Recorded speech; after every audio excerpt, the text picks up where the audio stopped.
India TV, आपकी आवाज।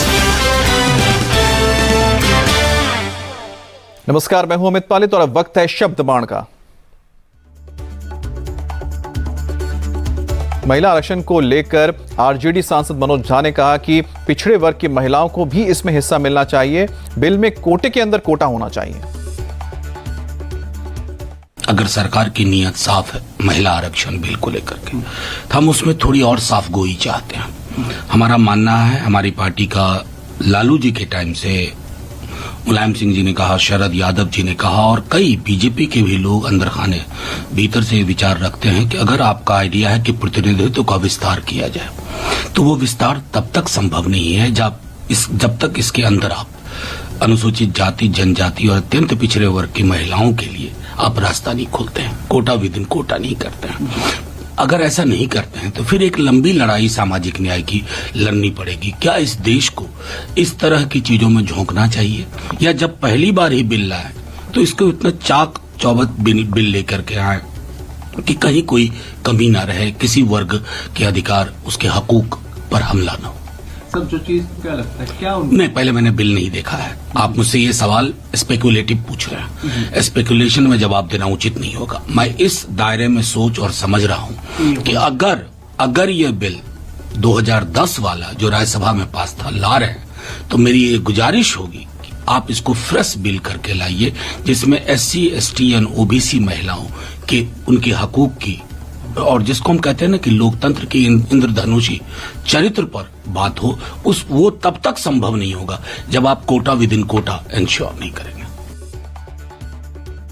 Samajwadi party के सांसद ST हसन ने महिला आरक्षण बिल का समर्थन किया। हसन ने कहा कि SC, ST और मुस्लिम महिलाओं को भी कोटा देना चाहिए। हम चाहते हैं कि बिल पास हो। सर, कैसे देखते हैं समाजवादी पार्टी का क्या रुख रहने वाला है? देखिए, समाजवादी पार्टी वुमेन रिजर्वेशन के पक्ष में है और हम चाहते हैं कि ये जो पेंडिंग बिल है ये पास हो, लेकिन इसमें हमारी कुछ क्वेरीज हैं। हम ये चाहते हैं कि SC, ST, OBC और मुस्लिम्स का रिजर्वेशन इसमें अलग होना चाहिए, अन्यथा रिजर्वेशन का कोई मतलब कोटा विद इन कोटा होना चाहिए। Quota within quota. अगर ऐसा नहीं हुआ तो क्या आप सपोर्ट नहीं करेंगे? देखिए, बिल तो पास हो ही जाएगा, सपोर्ट करना ना करने से क्या फर्क पड़ता है, लेकिन हम चाहते हैं बिल पास हो। चलिए, बिल पास हो, ऐसी बात ST हसन साहब कह रहे हैं और कह रहे हैं कि कोटा विद इन कोटा होना चाहिए।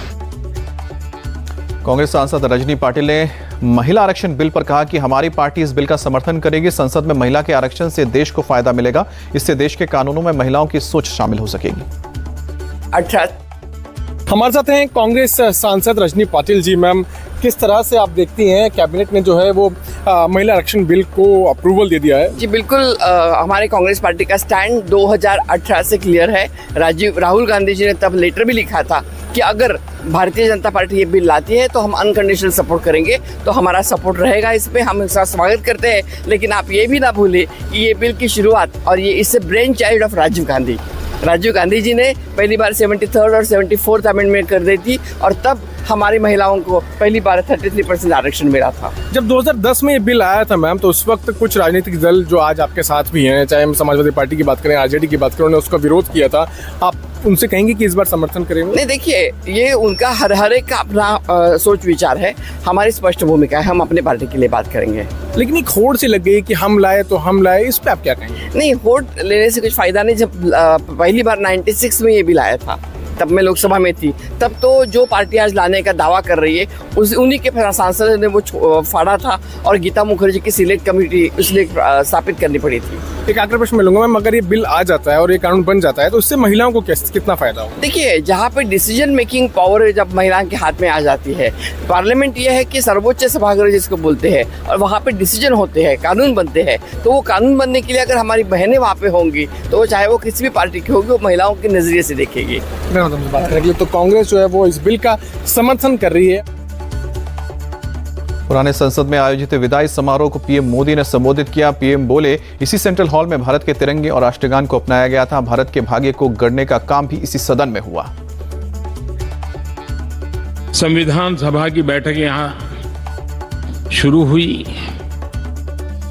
और उन संविधान सभा की बैठकों के द्वारा गहन चर्चा विचारणा कर करके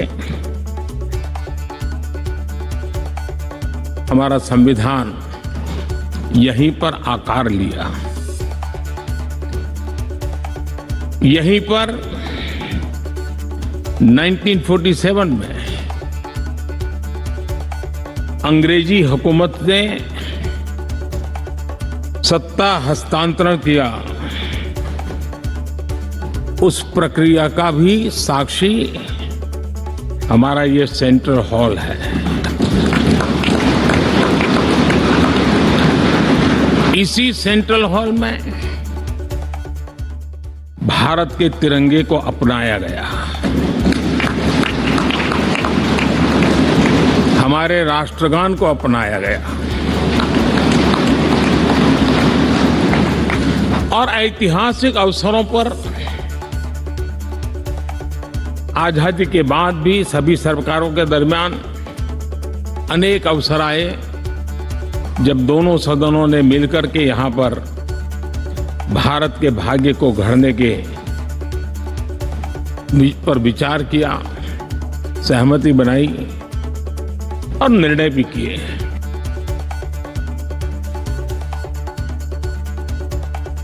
और पीएम मोदी बोले, भारत नई ऊर्जा से भर चुका है, देश जिस दिशा में आगे बढ़ रहा है उसके जल्द ही अच्छे रिजल्ट्स मिलेंगे। दुनिया को विश्वास है कि भारत अब दुनिया की तीसरी सबसे बड़ी अर्थव्यवस्था बनेगा। एक के बाद एक घटनाओं की तरफ हम नजर करेंगे। हर घटना इस बात का गवाह दे रही है कि आज भारत एक नई चेतना के साथ पुनर्जागृत हो चुका है।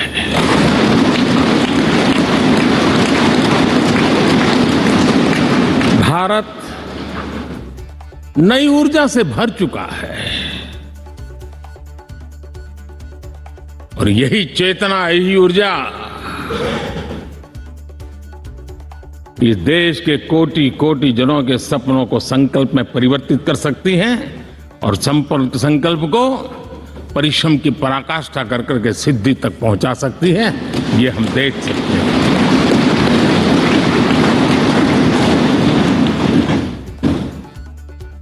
और मेरा विश्वास है, देश जिस दिशा में चल पड़ा है, इच्छित परिणाम अवश्य प्राप्त होंगे।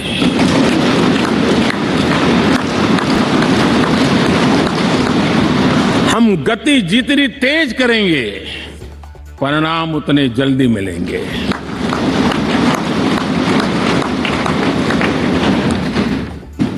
आज भारत 5वीं अर्थव्यवस्था पर पहुंचा है, लेकिन पहले 3 में पहुंचने के संकल्प के साथ बढ़ रहा है।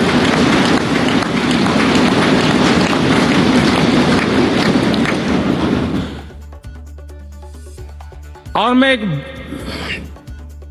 जिस स्थान पर बैठा हूं, जो जानकारियां प्राप्त होती है उसके आधार पर